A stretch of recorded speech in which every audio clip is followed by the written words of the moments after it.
You're muted? Oh, hi guys, what's up? Hey. Everybody gets one, right? But hey, great stuff coming out from Turtle Troop here. Taking us now into Lotus. And Shift, you were nerding out too before the break about what Turtle Troop was doing here on Ascent. Like, this was some cool stuff coming out from the squad. Super cool stuff. And again, defensively, there's just so many question marks that they can do so much without giving you any ideas in terms of what their setup even looks like.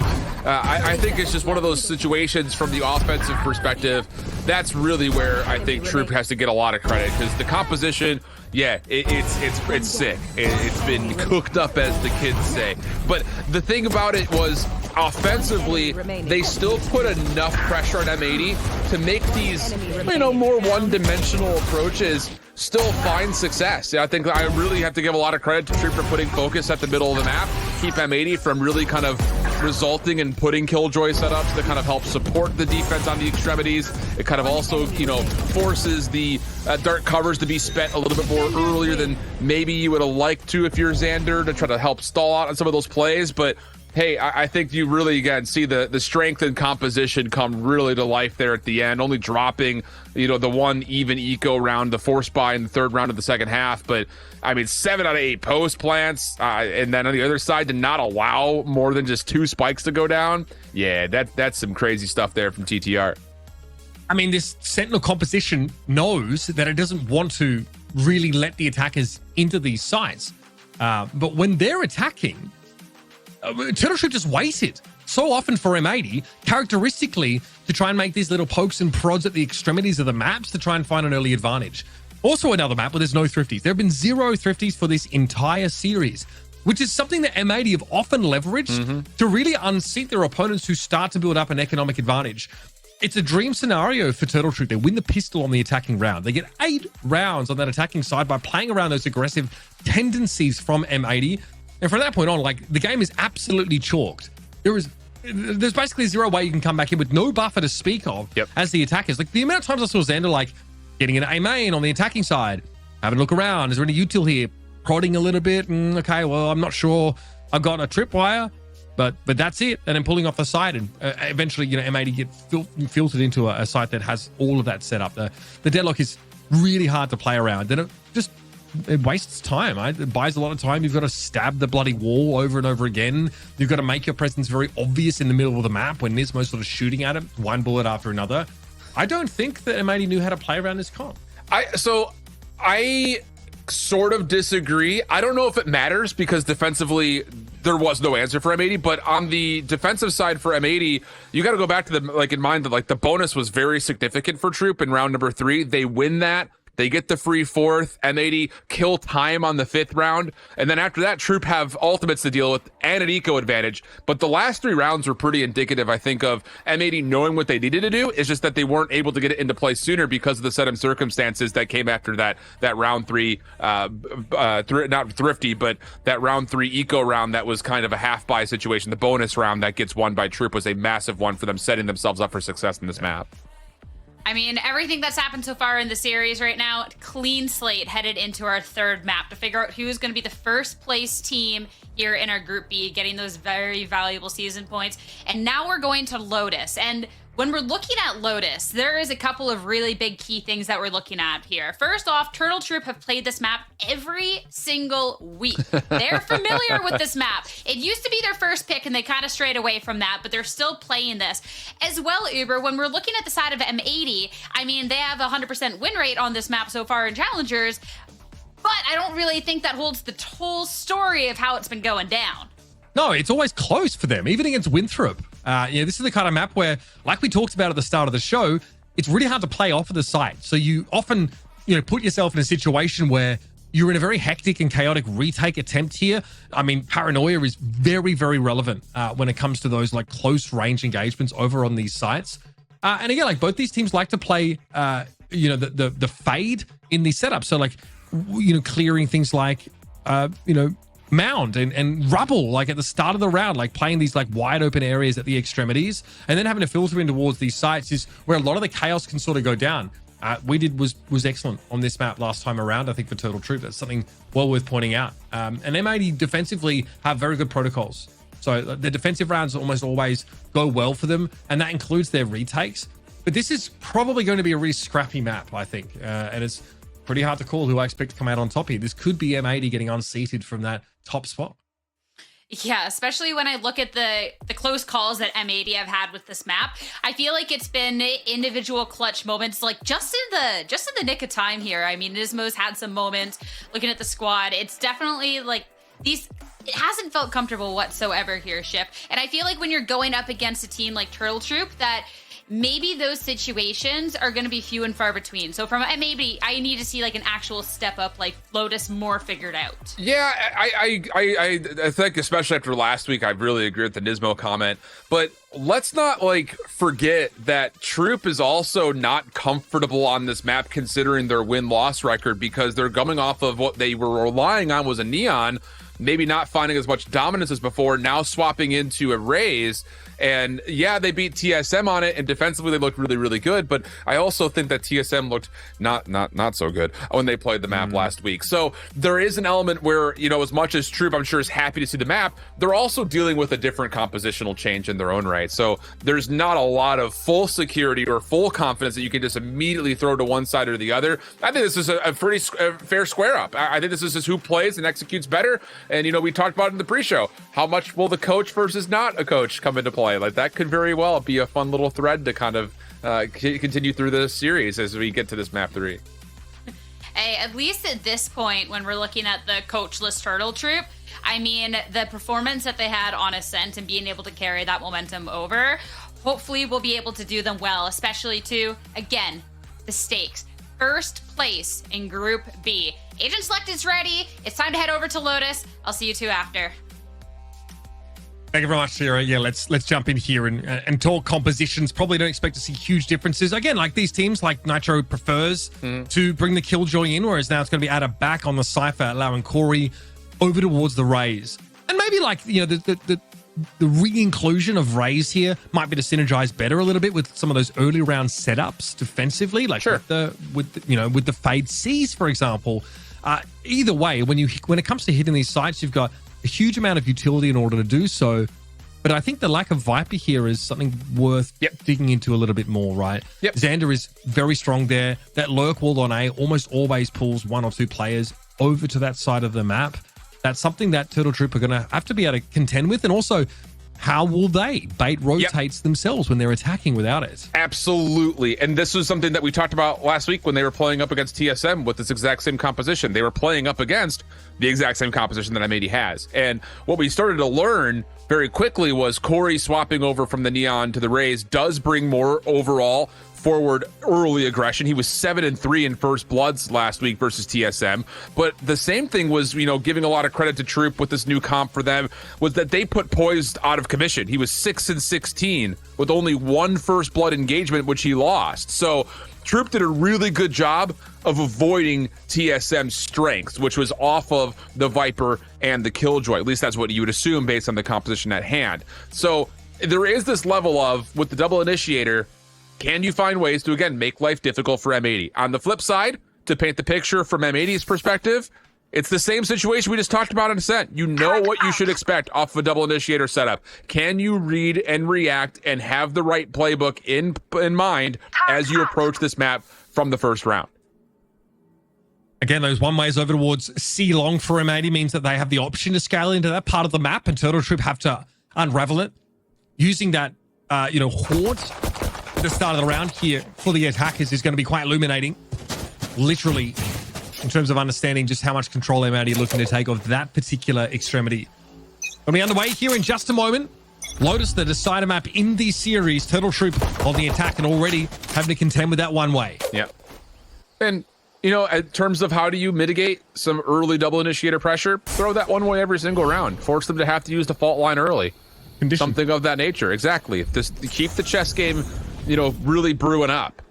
But, the one thing we have to remember about this TTR setup with the double initiator was that they were not really preferring to do anything too crazy to win mound on the offensive side. They like to save the utility for a later execute, and a lot of it going towards the back ropes at A. So we'll see if we get more of that here in this setup. Off the pistol, already getting some early efforts towards A, but door swings open, door swings closed, and the intention is actually to move over to B.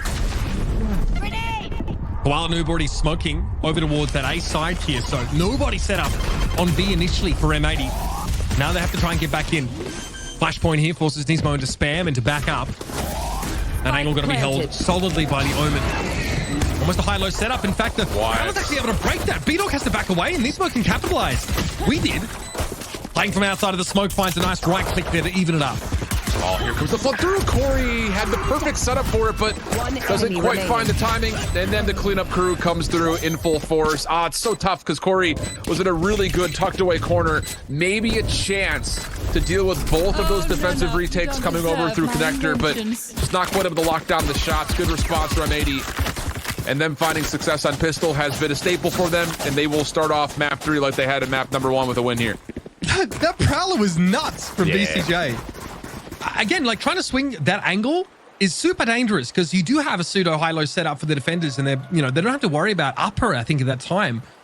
But forcing one of the players to run back over towards B main and then have them get picked off because that angle gets broken is really nice. Just a very little thing that gives a huge advantage to M80 there as they come back for the retake on a site that they were not holding. Yeah, exactly the case.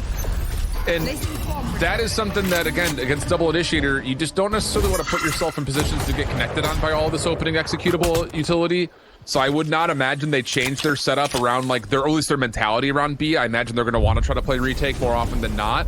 But the question will be, how forward can they get towards things like Rubble at A and here at Mound on C? Because if you can isolate and force Troop to have to kind of stack together and play these more one-dimensional hits because you control one side of the map, it gives you the ability to feel more comfortable in how you want to react to it. Because, I mean, look how far forward they are at A here. I mean, these defenders at C have to be like finger on the trigger, ready to go here, expecting fault lines and paranoia to come at any moment. This is what that double controller setup can do, right? Signaling strength at CRM80, even though it's only just Xander anchoring here from Waterfall. Across the map, that smoke came from Koala Noob to slow the attackers up. We go have a snake bite here. This is going to be a very fast hit for Turtle Troop, so hold on to your hats. Smoke clears.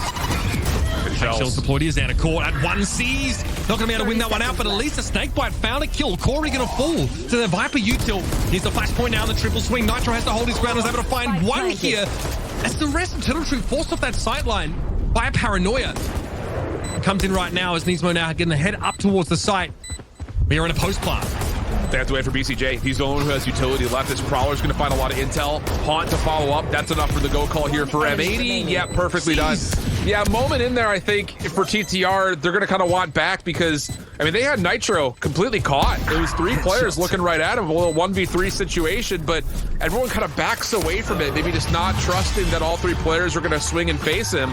And going 1-for-1 was enough for M80 to keep the numbers neutral and then enough time off the clock to stall the plant for BCJ to come back over, who was needed because he was the only one holding any sort of retake utility. Okay, it looks like Koala Noob, yeah, okay, can at least buy up here to some degree, but only taking sort of 2 of those weapons here into round 3. Still able to put together a decent little bonus look. BCJ empties the coffers, and so does Nitro in order to do so. Keep an eye on that. Could be relevant. Forward here to clear this space. And into A-Long we go. Yeah, and that's an important moment here, Mitch, because them just blast packing in towards A means that they can hold on to all of their executable utility for the actual site itself.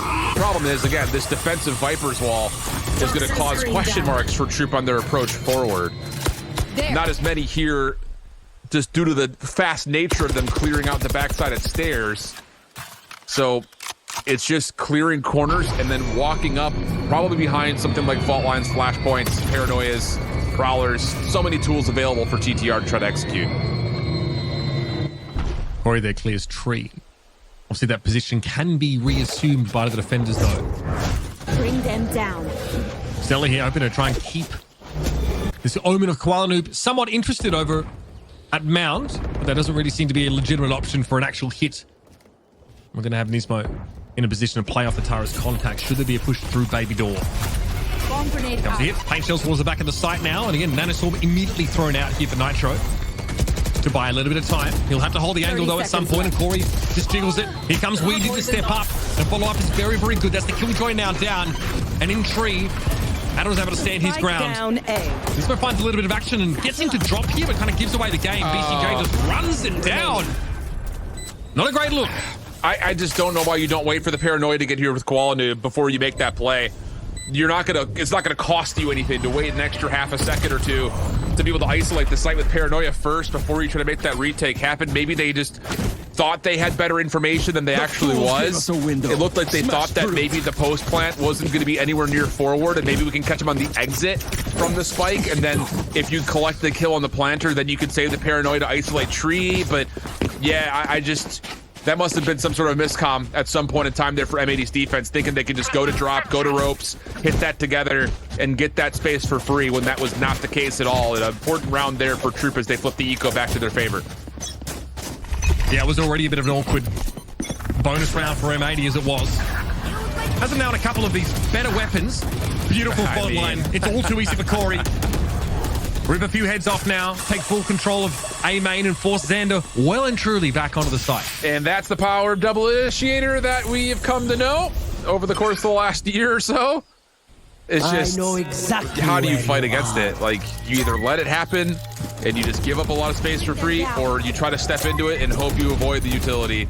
And again, with pistols and shotguns and things of the nature, not an easy ask in terms of trying to combat against it. So Troop right back into a 5v3 post plant, all at B, except for just a lurk out of Stellar, making sure no one rotates through the hole in the wall.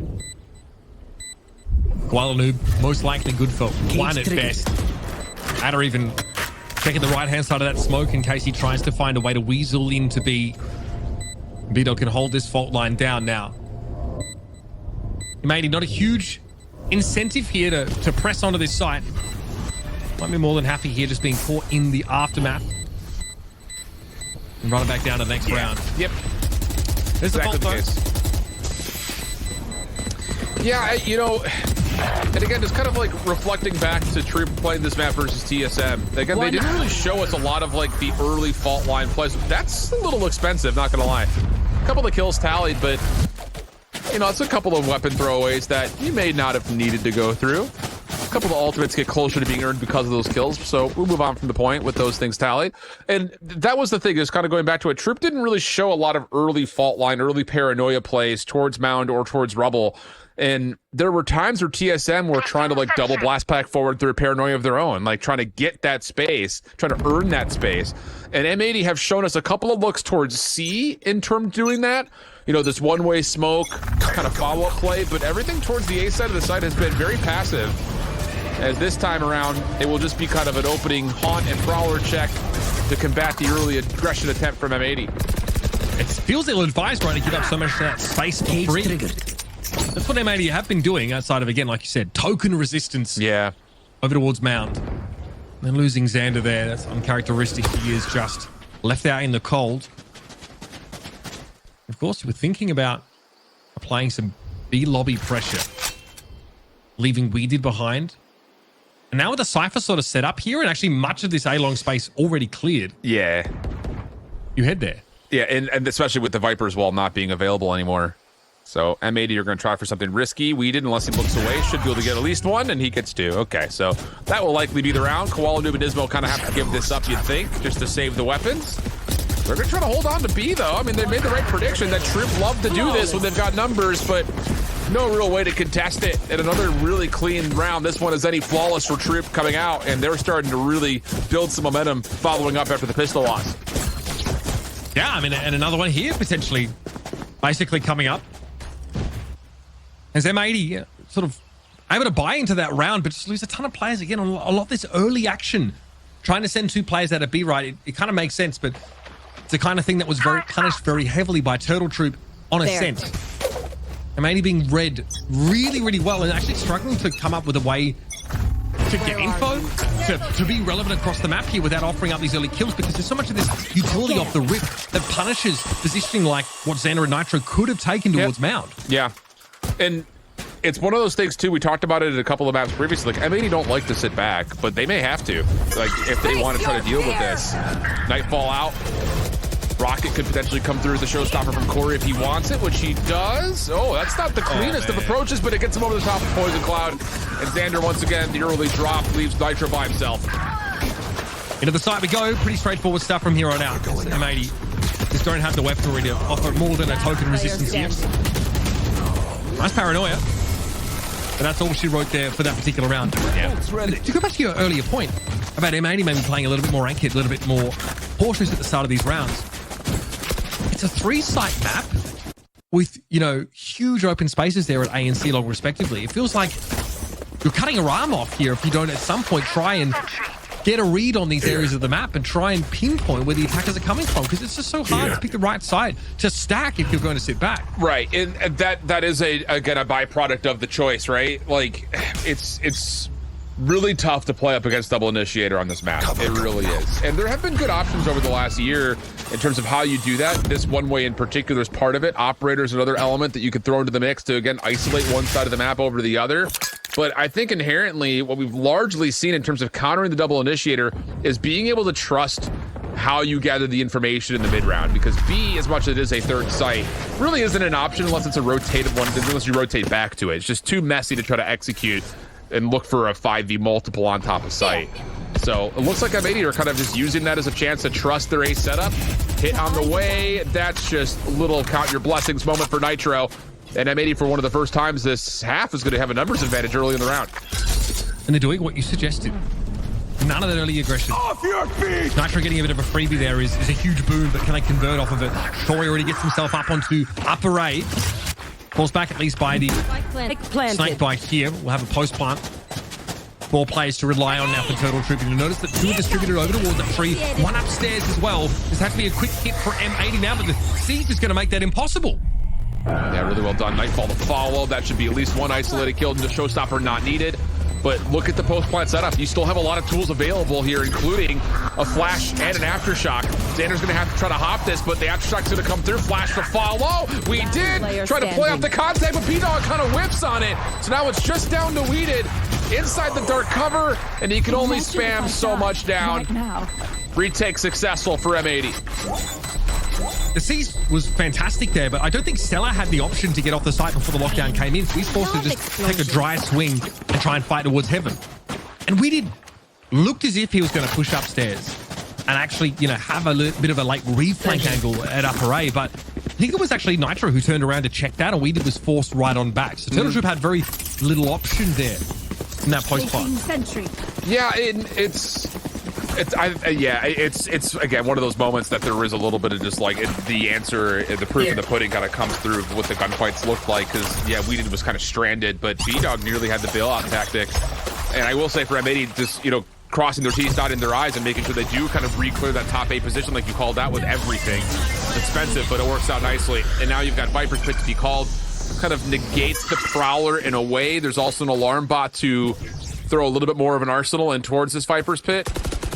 And more importantly, I would say here, is this actual walk-up with Koala Noob checking to allow Nismo forward. So now, kind of like we talked about, if you're Troop, what do you do to break this down? Not having a Rolling Thunder, not having a Nightfall, not having a Showstopper. This is a hard clear. And you know when a team has been forced to hit B as their first option. Not pretty. Yeah, the defenders have done a good job. Here comes Corey, double satchel in. Venoswarm largely ignored by the Razor, gets well clear of it. Swing from Nitro though, he knows he has the Viper wall off to play from, but it's a 1v3 for him as he gets out onto the side. Dirty paranoia, absolutely dirty. And now it's just Ada, fierce to peer in from Baby Door. Nismo clocks 3 to end it. Mitch, you know, it's like we've watched VALORANT once or twice. That is the exact outcome that you expect with a 5v5 at the front doors at B. The first kill is actually a great one, though, for Troop, because the swing is a pretty bold one from Nitro. It nearly just stops the round right there. But the opening first blood maybe builds false confidence in Troop, saying, hey, we've got the site. No, you don't. There's just so much utility for M80 that is pretty much going to guarantee to connect at least onto a couple of players. The paranoia takes up 3/4 of the site. So, I mean, it's just so clean to contest if you're not going to get stretched out at all. So, important round there for M80. Full weapons, though, for both squads. Koala still holding out of the operator. This time a more passive angle through mid, and he may catch one here, depending on the timing of how he wants to throw his smokes around the map. Less common weapon choice on this map at times, but pretty potent against a solo Omen composition. They can't use that lurking Viper wall to gain space for free. Koala Noob shows us exactly why it's quite powerful. So raw contact here is the game plan from Turtle Troop. They lose one off the rip. You're as brilliant as you are handsome, Mitch. You call that one perfectly. Neural Theft though earned and gives Adder a chance to, kind of on a solo basis, get forward here. One little ting of a reveal means that the spy cam will have to kind of get the rest of the work done over towards this connector, but this spike should be running to get planted at B. And for M80, with an operator in hand, all you're going to have is the paranoia to re-clear this. This is going to be a really tough retake for M80. They cut noise because they have C control here. So they kind of want to unplan. It could be either one. We've seen this a couple of times now, bouncing back to that outer extremity. And all of M80 basically just heads their bets by grouping up at A and having to play for a full retake. Now that operator gets a heck of a lot less relevant. They might have Attic here, thinking about playing over towards Mound, but like we talked about at the start of the game, hard to play off site here. Got to feel like Turtle Troop are favored now in this post plant. Well, that long route was to actually drop the operator for a weapon, so it does give him more of a realistic chance to reset this 4v4 here, Mitch. Two players at Waterfall. One towards Seahawks now, and Koala Noob, who will be locked out unless he finds some kind of timing here up on Adder. So far, he's playing it pretty safe. You go the Prowlers to clear. Nismo able to bring them down through the smoke. Oh my goodness, Koala Noob did get up on a timing. But there was an extra layer of insurance. B-Dog's there, but a satchel breaks the crosshair placement now. It'll be double face, but B-Dog rips them both to shreds. And Turtle Troop come away with 2 guns out of the round. Yeah, this is going to be a really tough battle for both these two squads, because for a moment there, it looked like Troop were just kind of running away with this double initiator setup. M80 throws something back their direction, mostly off the operator play, and kind of punishing the fact that Troop have to essentially show their hand if they do want to make an execute happen. So you can just kind of play a little bit back and then respond to it and trust your mid-round adaptations that we were praising, with Happy and the rest of the boys at the beginning of this broadcast. But the thing about it is it's still not an easy setup to try to get full reads on. Like, double initiators are not often fully punished and get dominated on, especially when they're on the offensive side. And we're starting to see that come through. So M80 going in round number 10, this is a pretty critical one for them. Credits are mismanaged. You're not going to have full weapons, but you don't just have to talk about this round. You need to talk about what starts to happen when you've got things like the Showstopper, the Rolling Thunder, and possibly the Nightfall up again for Troop, because orb control for them has been pretty much a guarantee if they want it, due to the fact that M80 have played a little bit more restrictive on their opening defensive setup. So there's a lot to conversate about if you want to try to walk away from this first half the victor, or at least to get it to a 6-6. But orb control without a Viper wall against an operator adds another layer of nuance here. Like, we know Turtle Troop value that a lot. They kind of have to gamble about the positioning of Koala Noob here. This will force him off the line, at least at first. Find you. Horde really is just a bit of a feign of presence over towards C. Look, immediately, M80 not buying it at all. They are pushing here towards C. Why? They get Stella. Why? I am... Because they're conditioned. Because I don't think we've seen like as much of that real aggression mount control from M80, because they're often getting pushed off by a fault line at the start of the round. So maybe you just think they're not going to bother. That's a tough call. Good response on the other side of the map, though. Quick aggression for Troop. We'll remember that opening. We'll talk about it at the back side of this round, because the action towards A is going to be pretty darn aggressive here. And once more, you got Koala Noob not in a position to re-pick up a weapon, or rifle at least, so he's going to have to try to do this with an operator. And you've got a Guardian in hand for Nitro. So 3v4, sure, but Troop's post plant has gotten forward, and there is not a lot of great clearing weapons here for M80. No flashes up for B-Dog either. And of course, on the side of M80, very little work, but there looks like that paranoia did connect, but As able to hold his ground. On the lower, Corey's still set up a pit now. Nismo just gives him a peek at the dome, but Corey takes the bait. And here's that showstopper now build up. That comes clattering in, and it's just going to be up to B-Dog here with no util to spend. Now down to 70. Koala with an operator. Won't need it here as classics go to work. Little bunny hop into the site. No, let's go back to talk about that opening, because as much as the conditioning, like you mentioned, was largely like if M80 are going to challenge Mound, they're going to throw the one-way smoke, and then they're going to challenge through. Like, they don't throw that smoke this round. So that little bit of like Stellar thinking, oh, like, okay, they didn't throw the smoke. Like, I'll just give this a little bit of a peek. But brother, You've got so much utility you can spend. Spend something else. Like, that's your whole purpose. Fortunately, though, again, on the flip side of this was the quick rotation back over to A to keep Turtle Troop in at least an opportunistic spot to still hold a post plant, but then you get Nismo with one elimination, a little sloppy fight from high ground to low ground over the pit. That's showstopper, and that's the difference maker. We go 5-5. B-Dog here trying to punish the level of aggression on towards Mound that we saw last round. It doesn't come. So instead, the Rolling Thunder can be used a bit more up close and personal. Definitely to facilitate Corey. Double satcheling here onto the site. Nismo trying to play in order to anticipate that as we have a high-low base to the defenders. Okay, well, that's going to be aborted very quickly. Nismo has to get out. Prowler picked up, but here comes the hit. Corey gets in there, and the Rolling Thunder still being held onto. This is pretty big for the attackers now. Yeah. Yeah, and this is one of the first times we've seen Troop just kind of do the anticipated quick hit forward. Nitro gets caught. Paranoia was well executed this time. Timing was perfect for Troop. And B-Dog, I don't think you need to use this, my guy. I think you can save it for round 12. And maybe he's starting to think the same thing. This is a post plant that, unless someone does something stupid, really should not be too tested. Oh my goodness, no way, bitch. Yeah, this is big though. Weeder did a position to capitalize immediately on the Rolling Thunder. And although things look like they were going poorly because no early aggression from M80 came, that was able to be saved and now gets to be used in this post plant. Turtle Troop get to salvage what looked like a slippery slope they were headed down. Yeah, I mean, round in the wow, half. that got a lot closer than it should have.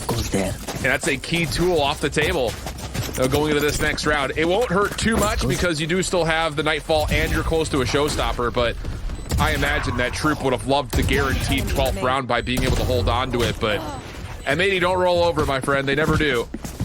So the clean execute gets supplied with the support it needs to hold on to the post plant.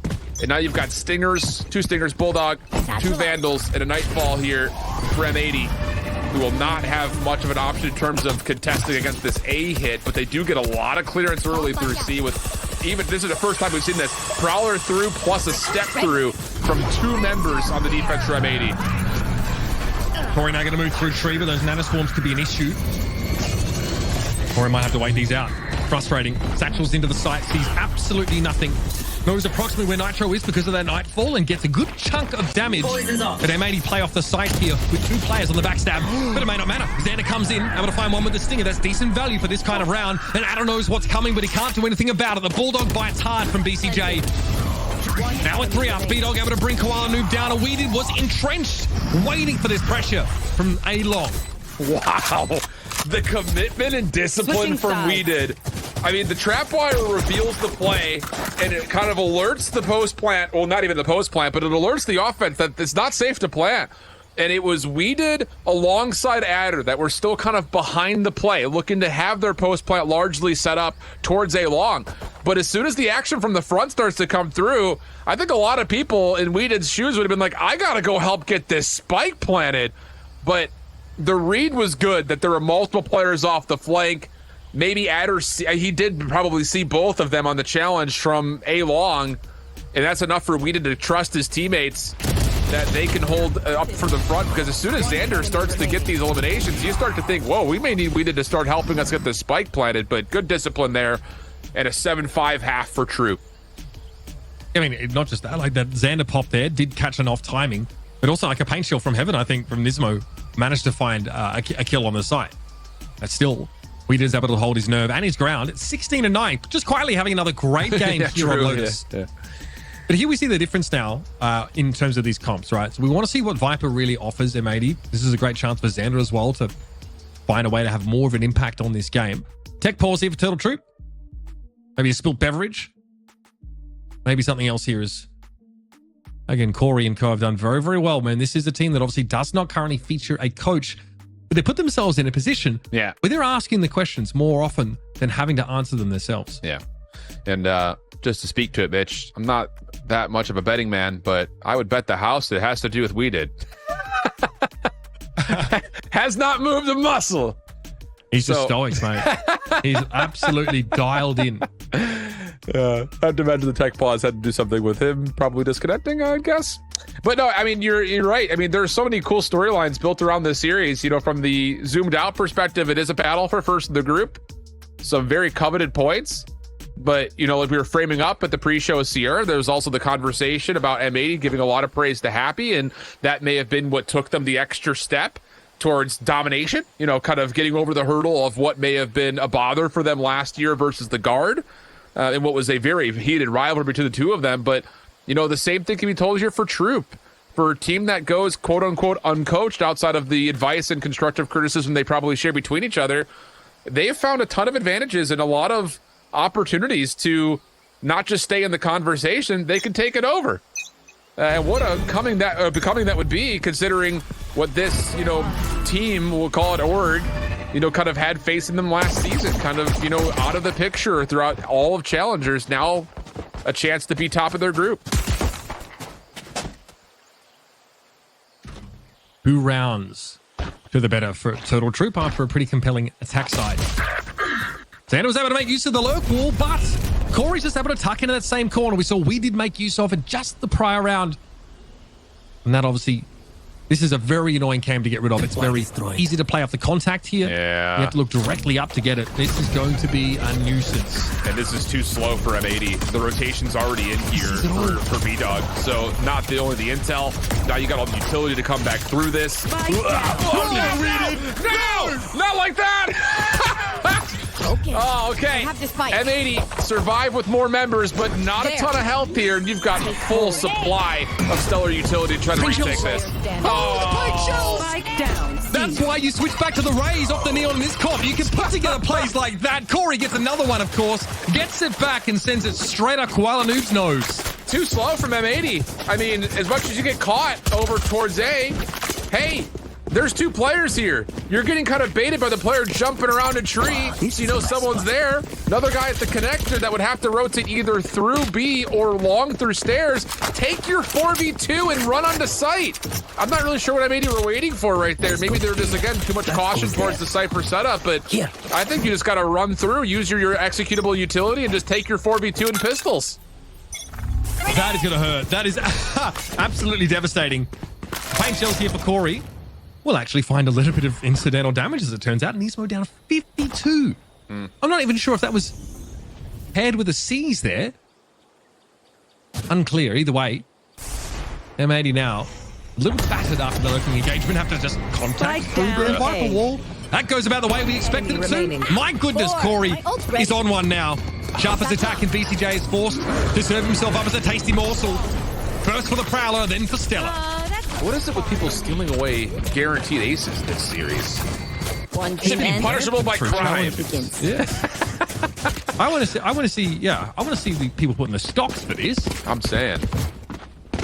Wow. Yeah, great stuff. I did, like you talked about. It's just contact through the wall. It could. You would think that, again, the isolation that M80 is going to get from that wall would benefit towards quick abilities to get onto site, but in a round that you're on pistols and you got Guardians watching through long, things like that are going to happen. True bonus, though, for Troop. 3 Spectres, a Guardian, and a Bulldog. Expect to see, I was going to say, some aggression set up over towards C. Trust that you can get some value off of the Cypher setup here at A. And then Stellar will kind of play the flex role and just move between either side, depending on what they like. We did have a CC's mount. It's going to be okay. Fault line, though, is going to be aftershock thrown out there. BCJ able to avoid it. Those paint shells are a little bit of an issue for the Fade, and BCJ gets ridden with shrapnel. That's 4 paint shells kills this half. Unreal stuff. Good isolation, good burst coming through. And again, that's another part of this double initiator setup that you have to be cautious about for M80, is that ability to, out of nowhere, unpredictably so, burst out of a sight from the defensive side. So this round becomes much more manageable just based off the numbers. Double trap wire setup plus the cyber cage in play. Nisba will deal with both the traps, though, and then start to step in towards stairs. This is all just a show of force. This is a fake, essentially. But Troop have not largely rotated fully off of C, although I say that, and B-Dog has given away his angle, but Corey still finds timing. That's a spike down. Oh, how does he not get traded there instantly? B-Dog didn't really have much notice there. The Nitro made his way all the way up. paranoia from Door, rather. So Weedy is going to good. be there. Little Spectre spray down for you. Spike on the ground. Needs to go spotted here over at C-Long, and it's going to be up to Xander, I think, to try and manufacture 10 something. seconds left. But even he's been noticed. Yeah, and there's no time. That is a absolutely perfect follow-through mid-round adjustment for Troop. You got to remember that there's a lot of noise being made by Nismo and a friend over towards A. You get the isolation, you catch your trades, and you know that you can out-rotate M80's offensive players at A by working through the middle of the map. So you support that with the paranoia right through the front doors at C. You get a player up with the Spectre, and there's no one else for M80 there. Just really good resource trading, making sure you're aware of the situation on the map at large, and now Troops up 5. How do you bounce back from this, M80? Forcing up. It's a little bit awkward, a lot of half armor. Yeah. Corey again in this position. Again, if M80 insist on contacting through that Viper wall, Find you. you have layers of contingencies to deal with that. I think over at C, though, they've been trying to imply some strength with a one-way towards C-Long. Looks like M80 aren't going to go for it. The pressure now, though, they've got to know that there's action over at A, and yep, we're going to see the response from M80 pushing in towards C. They know this is the weak side. And you have to go quickly. Again, you know that there are multiple numbers that played forward on the defense towards A. So there we go. This is a little bit better split second decision making rather. Getting into the site. They've dealt with a lot of Adder's utility. He's still in place, but again, this is all about playing off of retake if you're Troop. Adder knows that. And it's just down to how long he can just hold this waterfall position and allow his players on the flank a chance to get involved. But Xander, good read. Good for the first. Trades come through 4v4. Corey, though, finds Koala as he tries to TP into the action. And Adder has been sitting here this whole time, initially to play off his trip and then just waited after the dark cover cleared. And it's all Nismo. And it's not remotely enough. Turtle Troop there absolutely decimate M80, who forced into that round, had a decent buy, all things considered. Yeah. But the Troop's so patient, and outlast them. And this is so baffling because M80, again, you should know that if you're getting forced down over towards a mound, that, again, you're going to be taking an odd man numbers situation in your favor towards C. And they get it. This time they have the awareness of what Adder setup largely looks like. They deal with the cam, they deal with a couple of the trap wires. But why are we not moving any extra steps forward past site? No one even looks to waterfall? It's hard. It does not feel like the M80 we're used to seeing. And they're going to talk about it now, Mitch, and they're going to come to grips to say, okay, we have to make that adjustment, but it feels like it's a day late and $1 short. Scaling further into the defending half off that seaside is really dangerous, right? There could be like a double stack at Halls or at Waterfall. It's very difficult. We see a lot of teams, like, often they just sit on the site. This is what we kind of talked about. Playing off of site on Lotus is really hard to do. Scaling into top A, very risky, right? It's a sight line you can't cover. People sit in pit, or they just hold a close angle there by the boxes.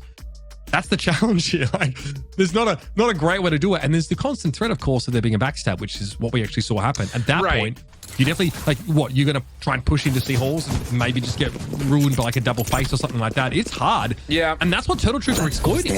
That's a very valid take. Again, it's easy for us with the minimap and the X-rays and everything to make these evaluations and analysis, but it still just doesn't feel M80-esque to not want to put some sort of a force. Like, if you know for a fact that there's 3 players at least pushing through, you often aren't going to expect their post to come out, and Troop this time going to get punished for some of that early aggression into another force buy here for M80, who will likely be in this set of circumstances for the rest of the game.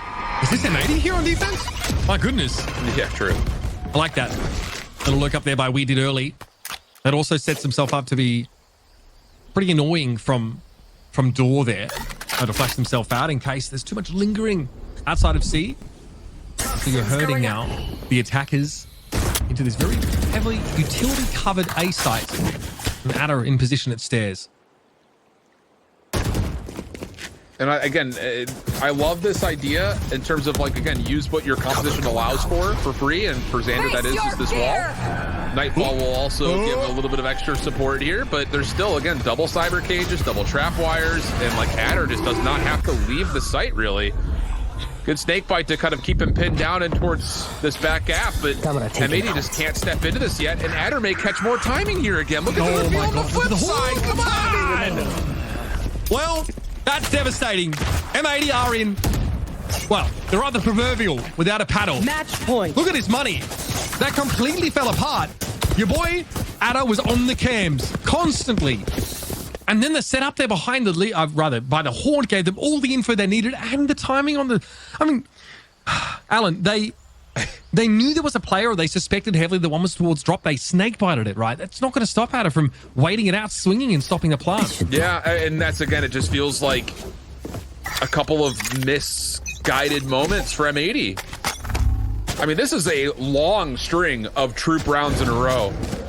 Really asserting dominance, and with that comes confidence, and on top of that comes a cushion. And now we're going to get, this feels like a frustration call. Flat out, showstopper into B. Weeded goes 2 for 1. That is perfectly fine if you're a defender. M80 look anything but themselves right now. Correct. At least the M80 that took them to #1 in the group. And this was always going to be their biggest challenge in stage 1. Enemy remaining. And Turtle Troop have risen to it well and truly. They'll close it out here, 13-5. Assuming their position as #1 in this group, the coachless team, the orgless roster, but one absolutely packed with talent and veterans. Takes their place at the top of Group B. And they do it in really impressive form. I mean, realistically, you kind of look at this entire series, and the compositions off the agent draft kind of dictated the maps. I mean, M80's Icebox comp is ridiculous, and it's so hard to deal with, and Turtle Troop caught that in full force. But they started making good adjustments. But then you start to get to the double Sentinel comp. That is just no match for M80. And then flipping things over here again, the double Initiator. It's the more predictable, you know, if there were to be something strange, like M80 should have expected this. The fact that it matter was they just could not respond to it. And that just is a lot to show that TTR are well prepped, well oiled, and without a coach, they still have a lot of trust in one another, what their setups are supposed to look like. I mean, they did it without Viper as well. She's been such a mainstay for so many teams here. But Turtle Troop showing us another way to go about this map, and also abused the heck out of that double Initiator setup. Yeah, it was beautiful to see. And then we did, of course, just having another fantastic game. Again, finding these incredible timings. It felt like every single round, good for at least 2 there. Very strong showing for Turtle Troop. And now, I mean, that kind of changes my opinion about the depth of talent in this Group B. Turtle Troop, well-deserved win there. 0 thrifties for the entire series. Not one at all, which is absolutely mental. But it speaks to how tight Turtle Troop are playing against a team who's notorious for winning those rounds and building advantages off those. Sierra will bring you back in here, as this is ended up being a blowout for M80. I'm excited to see this coming out from Turtle Troop. Honestly, I was considering how long I've been looking forward to this match, the Titans over a Group B. I was a little worried after that Icebox. I'm not gonna lie, but I think the form that we got to see coming out of Turtle Troop for the next 2 maps, especially here on Lotus, considering 2Shift, we had talked about the ups and downs of both of these teams on this map, how much Turtle Troop has cleaned this up and how cohesively they were playing together. Yeah, and I think this third map in particular, you know, if you look at double Initiators, often when those compositions don't work out well is that the timing of utility is not great. And for a team that's only gotten a week of playing this comp after playing the Neon before, I mean, this was near perfect double Initiator play. I mean, you throw it back to a number of teams in Challengers last year that tried to run this, a number of teams in VCT that ran this to high regard. Troop looked just as polished and just as controlled on it as any other team that has ever played this comp before. And that says a lot, I think, about, again, their ability to trust one another. This is, again, without a coach, they make the decision of, we don't like the Neon. Corey's not finding the same amount of value that we really want him to. And now you put him on Raze, he gets 5 kills with paint shells. I mean, it kind of speaks for itself. Like, yeah, it's just so cool. We talk about, like, oh, your fade Raze is pretty good, right? Because in theory, like, if things line up, you can use the Cs and the paint shells at the same time and maybe get a kill. I mean, that was a disgusting retake. Like, what, is it 2v4? Yeah. Just behind those 2 pieces of utility completely ruins them. That's why we're seeing, maybe that's half the reason why Turtle Troop have come off the Neon to the Raze here. That's why we're seeing so many teams really try and make use of that fade. She's just very powerful in a lot of phases of the game here on Lotus. Yeah, and going away from the Neon into the Raze, coupling up so well. I honestly, big fan of what Turtle Troop has been cooking up here. We're going to have an opportunity to talk to the team too after this break, so don't wander off too far. down B. One enemy remaining. One enemy remaining.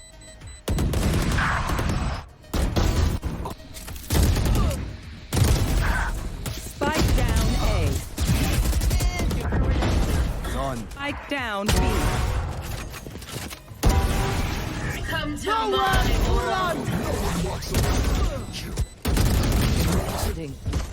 One enemy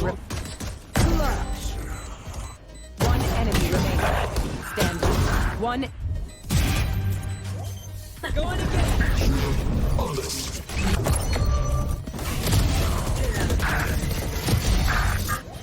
One enemy remaining. One enemy remaining.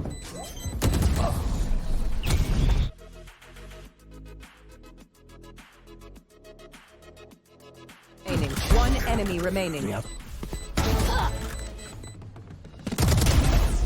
Strike down A. 30 seconds left. Give me those back. See ya. One enemy remaining. Bye. One down. One enemy remaining. Ground. One enemy remaining. One enemy remaining. Down A.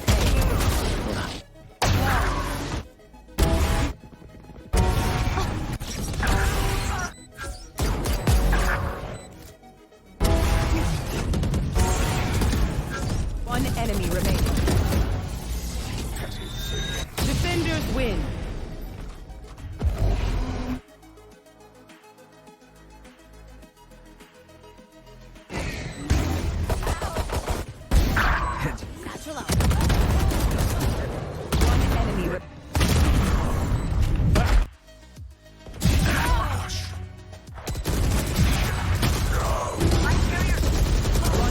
Remaining. Worthless. Enemy remaining. Nice. One enemy remaining. One enemy remaining. Spike. One enemy remaining. One enemy remaining.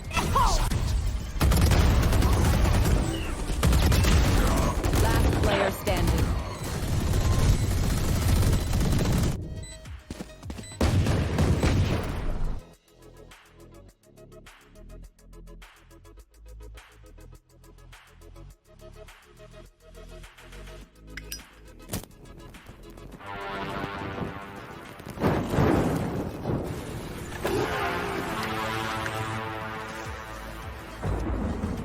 They say in life, there are no guarantees.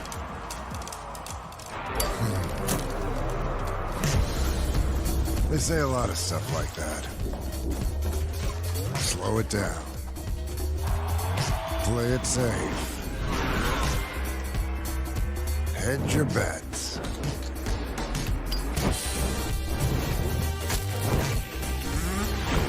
So what? You gonna listen to that? You gonna stop because they can't guarantee you'll pull this off? No guarantee you'll win? No guarantee everything's gonna be fine?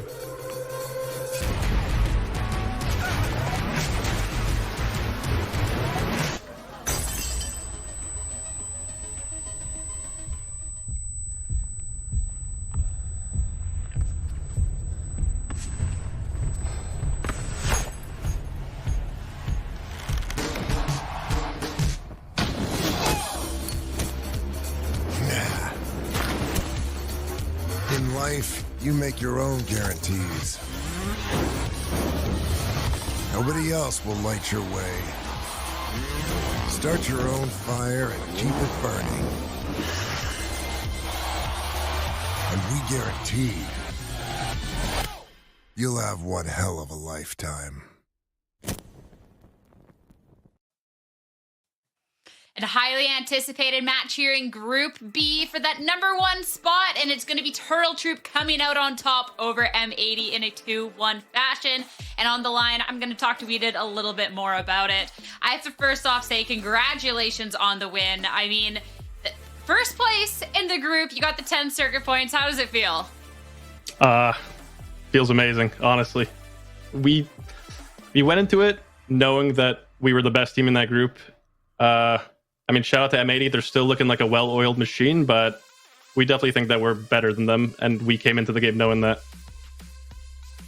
I mean, what makes Turtle Troop better than M80, regardless, besides the score line? Because when we're looking at M80, I mean, this is the team last year that was almost made it to Ascension. It's been that first place team. Like, what fuels this confidence that you can say that so surely?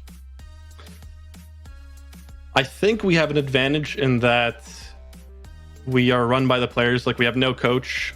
A lot of the times we think like we agreed upon it prior to like finalizing the roster that we don't want to go into it with a coach, right? Because we see a lot of teams that get hindered by a coach or something's like troubling them and the coach doesn't really help out at all, or just like a lot of quote unquote fraudulent coaches, you know?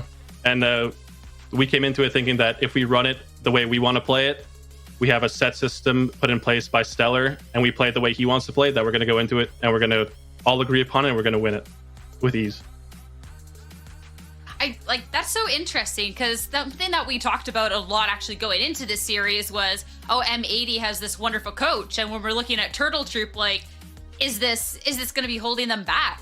And for you to say that no, coaches can be a hindrance, I think that's really cool how Turtle Troop's overcome that. Has there ever been a point throughout the season where you thought maybe like it would help? Because Turtle Troop at the beginning, I mean, there has been a couple stumbles for this team, or was it always just the full trust in this process?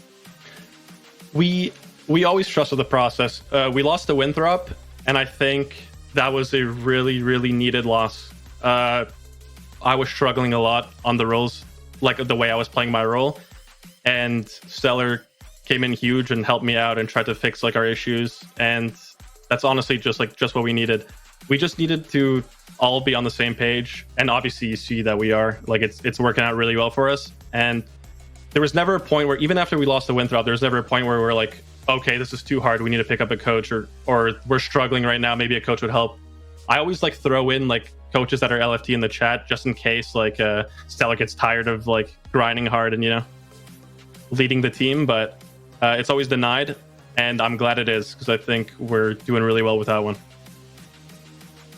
I mean, I even want to talk about the series when we're talking about this work and trusting in the process. Looking at the Lotus, the decider in the series, because Turtle Troop has played it every week, and it actually was your first pick, and then it got kind of put aside after the Winthrop loss, and you still played it and you're still winning, but it was never that first pick anymore. It being the decider in this series and being so decisive, like, what work has gone on behind the scenes to kind of click this more, especially with the recent agent change? I think the agent change was really good. The thing about Raze is that you could combo with the util better with Fade, and you have just as much impact like holding places or like taking space somewhere as you do retaking that you did with Neon, right? I think Neon's like, the whole point with Neon was just like beating some timings and getting into places where they wouldn't expect, or just like running at people super fast, because like, you know, we're very explosive as a team. But Corey seems to be owning on the Raze, as you can see, and he feels really comfortable on it. Not that he wasn't comfortable on Neon, because he obviously was, but it just fits like the pacing of our retakes together, the pacing of our fights together as well. I mean, we're definitely fans of the Corey Razork over here, so definitely we like that change. I'm a big fan too. Now, I'm a big fan too. Yeah.